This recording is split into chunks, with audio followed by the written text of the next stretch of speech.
ஸ்தானாதிபதி ஆதாய ஸ்தானம் ஏறுவதால் கலைத்துறையில் ஈடுபடும் புத்திரர் சிறப்பான எதிர்காலத்திற்கு சரியான அடித்தளம் அமைக்கும் மாதம் இது.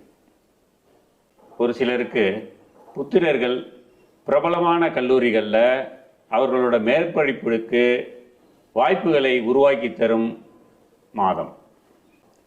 கலத்திரஸ்தானத்தில் ராகு அமர்ந்து குரு லாபஸ்தானத்திலிருந்து பார்க்கறதுனால இதுவரை கருத்து வேறுபாடினால் பிரிந்திருந்த தம்பதியர் சமாதானம் பெற்று ஒன்று கூடுவர். ஒரு சிலர் தொழில் நிமித்தம் கருதி வேறு இடம் குடிப்புக முடிவு எடுப்பர். மொத்தத்தில் சிம்ம லக்னக்காரர்கள்